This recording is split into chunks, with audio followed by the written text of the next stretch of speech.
وزیر اعظم محمد شہباز شریف نے medical colleges اور انجینئرنگ یونیورسٹیوں میں خیبر پختونخوا کے ضم شدہ اضلاع کا کوٹہ بحال کرنے کا اعلان کر دیا ہے۔ اسلام آباد میں قبائلی عمائدین کے جرگے سے ملاقات کے دوران وزیر اعظم نے کہا کہ قبائل نے ہمیشہ پاکستان کے امن و سلامتی کے لیے گراں قدر قربانیاں دی ہیں اور ضم شدہ علاقوں میں امن و امان کا قیام حکومت کی اولین ترجیح ہے۔ انہوں نے کہا کہ وفاقی حکومت ضم اضلاع کے نوجوانوں کو تعلیم، صحت، ہنر اور روزگار کے بہترین مواقع دینے کے لیے پرعزم ہے۔ اس مقصد کے لیے ترقیاتی بجٹ میں فاٹا یونیورسٹی اور پولیس انفراسٹرکچر کی بہتری کے لیے خطیر رقم مختص کی گئی ہے۔ وزیر اعظم نے جرگے کو بتایا کہ قبائلی مسائل پر قائم کمیٹی کے دائرہ کار کو وسیع کیا جا رہا ہے اور اس میں عمائدین کو بھی نمائندگی دی جائے گی۔ وزیر اعظم محمد شہباز شریف کی زیر صدارت وفاقی اداروں میں تکنیکی ماہرین کی تعیناتی اور سرمایہ کاری سے متعلق حکمت عملی پر جائزہ اجلاس ہوا۔ وزیر اعظم نے واضح کیا ہے کہ ادارہ جاتی اصلاحات، معیشت کی ڈیجیٹائزیشن اور رائٹ سائزنگ حکومت کی ترجیحات میں شامل ہیں اور تکنیکی ماہرین کی تقرری صرف میرٹ پر ہوگی۔ انہوں نے دو ٹوک انداز میں کہا کہ تعیناتیوں میں میرٹ اور شفافیت پر کسی قسم کا سمجھوتا قابل قبول نہیں ہوگا۔ اجلاس کو بریفنگ میں بتایا گیا کہ 15 اہم تکنیکی اسامیوں پر بھرتیاں مکمل ہو چکی ہیں جبکہ مزید 47 پر عمل جاری ہے۔ 7 وزارتوں کے لیے سی ایف او، سی ای او اور ایم ڈیز کے 30 امیدوار شارٹ لسٹ کیے جا چکے ہیں۔ سرمایہ کاری حکمت عملی پر بتایا گیا ہے کہ 18 معاشی شعبوں کی پچ بکس تیار ہو چکی ہیں تاکہ سعودی عرب، یو اے ای، آذربائیجان، قطر اور کویت جیسے ممالک کے ساتھ مشترکہ منصوبوں کو فروغ دیا جا سکے۔ گلگت بلتستان میں شدید موسمی صورتحال کے دوران پھنسے ہوئے سیاحوں اور مقامی افراد کو پاک فضائیہ نے کامیاب ریسکیو مشن کے ذریعے محفوظ مقام پر منتقل کر دیا ہے۔ 25 جولائی کو پاک فضائیہ کے C-130 طیارے نے آج صبح 7:55 پر پاک فضائیہ کے C-130 طیارے نے نور خان ایئر بیس سے قادری کے لیے پرواز بھری۔ ریسکیو آپریشن کے دوران 125 افراد کو بحفاظت نور خان بیس منتقل کیا گیا، جن میں 82 شہری، 25 پاک فوج کے اہلکار اور 18 پاک فضائیہ کے اہلکار شامل تھے۔ طیارہ قادری سے 8:52 پر روانہ ہو کر کامیابی سے مشن مکمل کرتے ہوئے نور خان بیس واپس پہنچا۔ یہ ریسکیو مشن افواج پاکستان کی عوامی خدمت اور فلاح کے جذبے کا مظہر ہے جو ہر مشکل گھڑی میں پوری مستعدی سے اپنی ذمہ داریاں نبھاتی ہیں۔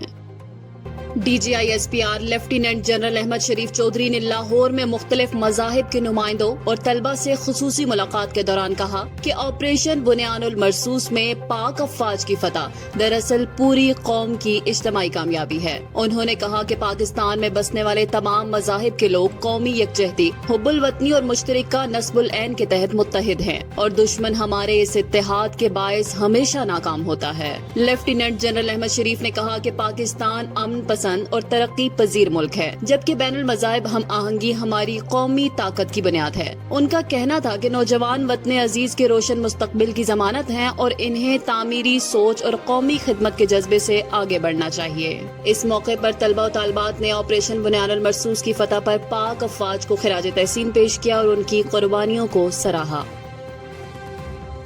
اسلام آباد میں وزیر اعظم شہباز شریف سے یورپی یونین کی سفیر رینا کوئنکا نے الوداعی ملاقات کی۔ وزیر اعظم نے یورپی یونین کے ساتھ پاکستان کے دیرینہ تعلقات کے فروغ میں ان کے کردار کو سراہا اور ان کے دور ملازمت کو کامیاب قرار دیا۔ ملاقات میں وزیر اعظم نے 2022 کے تباہ کن سیلاب کے دوران یورپی یونین کی بروقت امداد اور سفیر کی ذاتی کوششوں پر ان کا شکریہ ادا کیا۔ وزیر اعظم شہباز شریف نے GSP+ اسکیم میں پاکستان کی دلچسپی اور یورپی یونین کے ساتھ معاشی روابط بڑھانے کے عزم کا بھی اعادہ کیا۔ ملاقات کے دوران باہمی دلچسپی کے امور اور سیاسی صورتحال پر بھی تبادلہ خیال کیا گیا۔ یورپی یونین کے سفیر نے کہا کہ وہ اپنی نئی ذمہ داریوں کے دوران بھی پاکستان اور یورپی یونین کے تعلقات کو فروغ دینے میں اپنا کردار ادا کرتی رہیں گی۔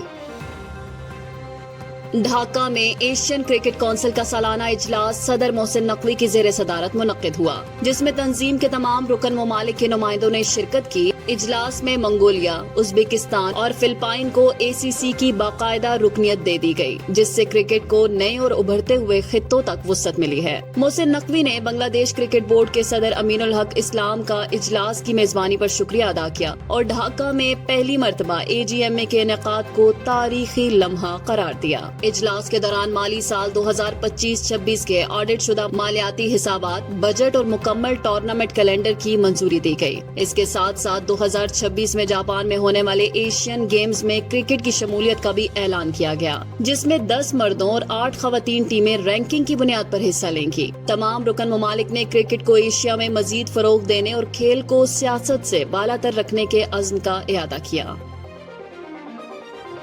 اونٹ کا آنسو، زندگی بچانے والی نئی دریافت۔ راجستھان کے نیشنل ریسرچ سینٹر آن کیمیکلز کے سائنسدانوں نے ایک حیران کن انکشاف کیا ہے۔ اونٹ کے آنسو اور اس کے خون سے حاصل کردہ اینٹی باڈیز سانپ کے زہر کے خلاف ایک مؤثر دوا ثابت ہو سکتی ہے۔ تحقیق کے مطابق یہ اینٹی باڈیز 26 مختلف اقسام کے سانپوں کے زہر کو بے اثر کرنے کی صلاحیت رکھتی ہیں۔ یہ دریافت خصوصاً ان زہریلے اثرات کو نشانہ بناتی ہیں جو خون کے بہاؤ میں رکاوٹ ڈالتے ہیں اور مہلک پیچیدگیاں پیدا کرتے ہیں۔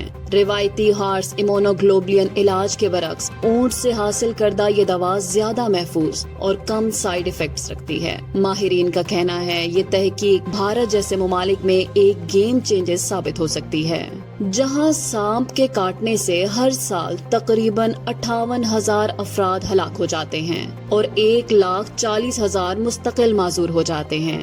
اگر یہ اینٹی وینم انسانی استعمال کے لیے منظور ہو جاتی ہے تو یہ دیہی علاقوں کے لیے سستی اور مؤثر زندگی بچانے والی دوا بن سکتی ہے۔